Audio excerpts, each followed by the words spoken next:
Imagine this. You've just moved into a new apartment. A fresh start. The promise of a new life, a clean slate, a quiet space to call your own.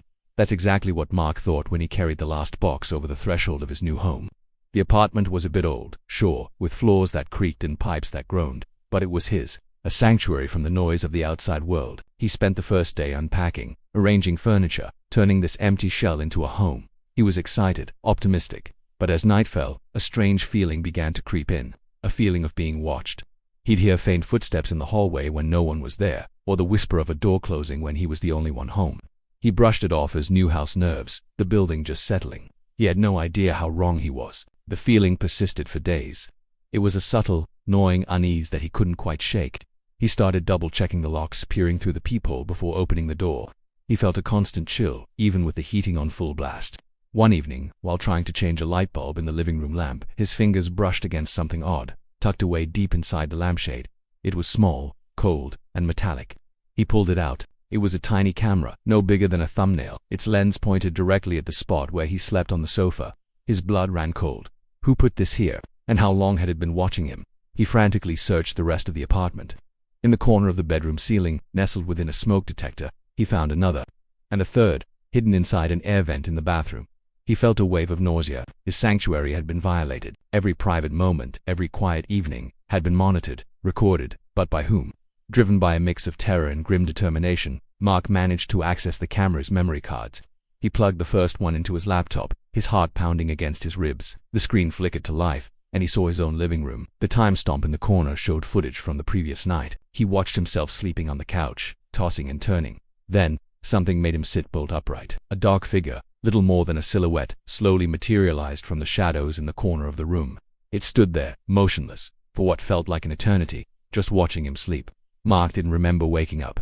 He didn't remember seeing anyone. He scrolled through the files. There were hours of footage, clips of him making dinner, watching TV, pacing around the apartment, and in many of them, the same shadowy figure would appear, sometimes just for a second in a reflection, other times standing in a doorway for minutes on end. He checked the other cameras. The bathroom camera showed the shower curtain twitching when he wasn't in the room. The one in the bedroom captured objects on his dresser being moved around while he was at work. His keys, his wallet, a book, all shifted to different positions from 1 hour to the next. The timestamps were irrefutable. These things were happening, he just wasn't seeing them. The paranoia began to consume him. Was he going crazy? Was someone gaslighting him, playing a sick, elaborate prank? Or was something far more sinister at play? The footage became more and more disturbing. One video, time-stamped 2:13 a.m., showed a person not a shadow this time, but a figure in a dark hoodie in his apartment. They didn't force the lock, they used a key. The intruder walked silently through the rooms, their face always obscured. They'd stand over his bed, then move to the kitchen, opening his fridge, touching his food. In another clip, he could hear faint whispers. He cranked up the volume, his ear pressed against the speaker. The voices were distorted, layered, speaking in a language he couldn't understand. It sounded ancient, guttural. The air in his apartment grew heavy, colder. He started hearing the whispers even when the videos weren't playing. He'd be washing dishes and a cold breath would tickle his neck. He'd see movement out of the corner of his eye, but when he'd turn, nothing was there. He was a prisoner in his own home, haunted by an invisible tormentor who seemed to know his every move. He hadn't slept in days. Every creak of the floorboards, every gust of wind against the window, sent a jolt of pure terror through him. He knew he couldn't live like this. He had to face whatever was happening. One night, armed with a heavy flashlight and a desperate resolve, he decided to investigate a strange draft coming from the back of his closet. He pulled all his clothes out, his hands trembling. Behind a loose panel at the back of the closet he found it, a dark, narrow opening he'd never seen before. The air flowing out was stale and ice-cold. It smelled of dust and decay. He squeezed through the gap, his flashlight beam cutting through the oppressive darkness. He was in a hidden corridor, a cramped, forgotten space between the walls of the building. The walls were covered in strange symbols, scratched crudely into the plaster, and at the end of the corridor was a small, windowless room.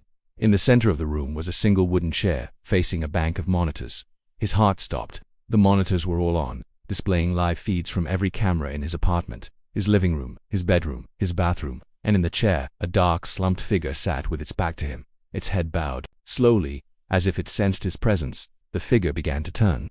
The camera footage on the monitors started to glitch and distort, dissolving into static. Mark scrambled back, his mind screaming. He stumbled out of the corridor, slammed the closet panel shut, and ran. He grabbed his laptop, determined to take the evidence to the police, to get out, to escape. He had to show someone what he'd found.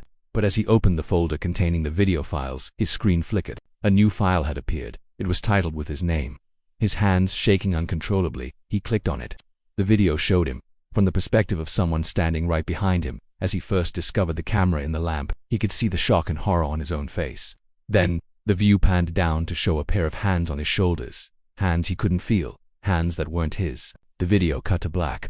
He frantically tried to open the other files, the ones with the shadowy figures, the intruders, the whispers, but they were all gone. Every single one had been wiped, erased as if they never existed.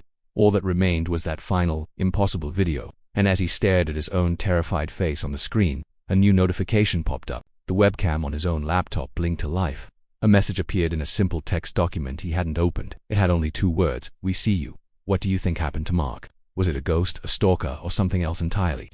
Let me know your theory in the comments below.